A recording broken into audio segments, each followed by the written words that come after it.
Game ain't over. The sun is shining. And it ain't over.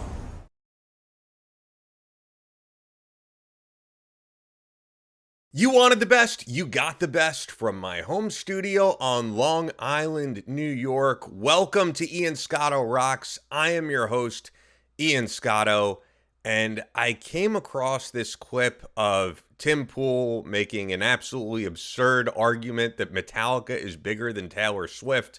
I'm just going to go right into the clip itself. Taylor Swift is considered to be a megastar right now. And let me pause this here, and then I'm going to reset. Taylor Swift is considered to be a megastar right now.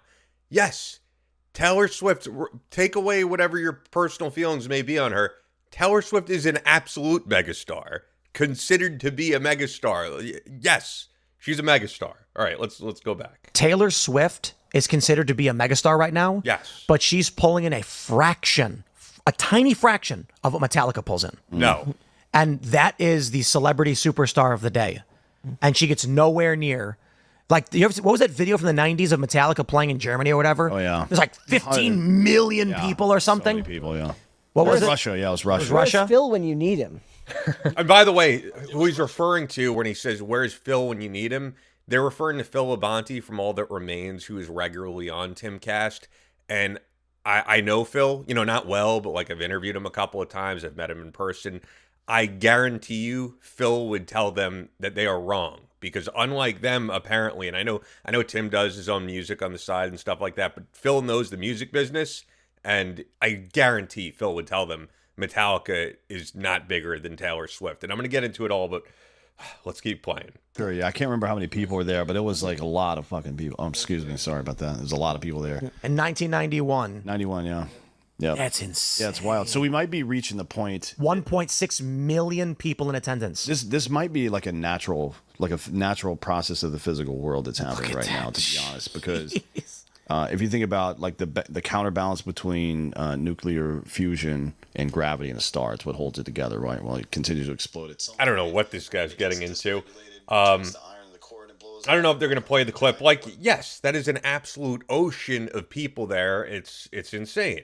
Taylor Swift could draw just as many people if she wanted to. So the thing is, Taylor Swift is not trying to get as many people as possible to attend her concerts. She's trying to gross as much money as she possibly can, and is very successfully doing it. If you look up the figures, it's estimated that Taylor Swift has over $1 billion. She'll probably be a billionaire. The members of Metallica are not even close to billionaires. In terms of this concert in the 90s, okay, this was the peak. This was the pinnacle of Metallica's success. Way more people would go to live events. And this is also an outdoor festival, right? So I would assume tickets were either maybe free or very cheap to get into, all right? And also the fact that this is pre-9/11 and an outdoor festival, I could guarantee you that thousands of those people just snuck in. Let's say that it was a cheaper show and it wasn't free. Thousands of people were probably able to just get across the barricades whenever you have an outdoor event like that, especially, like I said, pre-9/11 where security was not as crazy. People were able to get in. I mean, even today, right? If some lunatic was able to bring a gun to an event, as we know, in America, and literally shoot the president, right? Shoot President Donald Trump. And by the way, don't clip that. I'm saying what he did, all right, which was completely ridiculous and absurd. My point being that if someone was able to do that, I can guarantee you thousands of people could sneak into an outdoors event like this many, many years ago. It's an impressive amount of people who want to go see Metallica. You could get just as many people to come see Taylor Swift today. So I'm going to break this down from every metric possible because, once again, this is just an absurd statement. And I'm a Metallica fan. I do not care about Taylor Swift. It's not someone I listen to. And it's not because it's pop. I listen to plenty of pop outside of rock. I'm a fan of, if anybody's ever heard of Leah Kate, I love her stuff. She's great. Taylor Swift just doesn't do anything for me. But she's breaking every record imaginable. We're talking about records that were held for many years by Michael Jackson, in terms of like what she's grossing on tours. Let me show you something, guys. I've seen Metallica many times. I just saw Metallica a couple of years ago on their 72 Seasons tour, which was awesome, but tickets were pretty high, so I decided to wait until the last minute, which I highly recommend you always do. And this is how much I paid to see Metallica at Giant Stadium. For 2 tickets, you were looking at that correct, on StubHub, day of show, I paid a total of $67.78 for 2 tickets. Okay, not great seats, but I was there. I was in the building. I would compare this to what Taylor Swift is demanding right now, but she's not currently on tour. But I can guarantee you when she was on tour, because I did look, you could not get the worst seat in the house for, I think, like under $1,000 or high hundreds. It was absolutely absurd. Metallica has never demanded that much for a concert. And I'm not talking about demanded like this is what they set the price at. I'm saying just like supply and demand, resale value. There was never a time where you had to pay $1,000 to get the worst seat in the house at a Metallica concert. That just never happened. Taylor Swift is breaking records in terms of that. And then also just in terms of the celebrity. Basilius, when he's editing this, my video editor could probably find some of this, but when she's out in public, the only thing comparable, and she's surpassed it, is when Michael Jackson would be out in public. There was a video that was going around on Twitter, I remember a couple years ago, where she just went to some restaurant at the Jersey Shore, and like hundreds of people were outside just to catch a glimpse of this woman. And I'm talking about like traffic stops, and is at a screeching halt because everybody just wants a glimpse at Taylor Swift. I'm sure for the members of Metallica, you know, they're hounded for autographs, but they don't experience that same level of fame that she has. All right, let's look just at YouTube, all right? Let's get out of this video right here, and let's look at what the highest Metallica videos are doing on YouTube, right? Because that's a good metric in terms of popularity today. All right, Nothing Else Matters video at 1.5 billion, which is huge, absolutely. Enter Sandman at 710 million is next from there, which is kind of surprising, right? Like, I feel like Enter Sandman, when it came out, was Metallica's biggest hit. Now, let's look at Taylor Swift, all right? In terms of views. Blank Space, 3.6 billion. Shake It Off, 3.5 billion. You Belong to Me, 1.6 billion. Bad Blood, 1.6 billion. It goes on and on and on. The only metric where Metallica is beating Taylor Swift would be at their pinnacle in terms of physical product sold, because that was at the height in the 90s where people were buying CDs, people were buying physical product. Now everything is digital. But even in that aspect, Taylor Swift is like single-handedly saving the vinyl industry. And I've heard all about this. I've kept up on it, that there's just a huge demand for Taylor Swift vinyl. I don't even know if these fans who are into their music own a record player. Doesn't really matter. There's a huge demand when she puts out vinyl records. The only argument that I really think you can make in terms of Metallica being bigger than Taylor Swift would be longevity, right? They've been doing this for 40 years, and they're still playing stadiums, which is incredible. Will Taylor Swift be doing the same numbers in 20 years? Because she hasn't even done half that. Who knows? Maybe, maybe not. I mean, Metallica are really in uncharted territory, because the only band that has done what they've done in terms of longevity and popularity would really be the Rolling Stones. They're the only band who has done this as long, now longer, and who knows if Metallica is going to continue doing into the amount that the Rolling Stones has, because their music is also way more demanding in terms of like the drumming Lars has to do and that type of thing.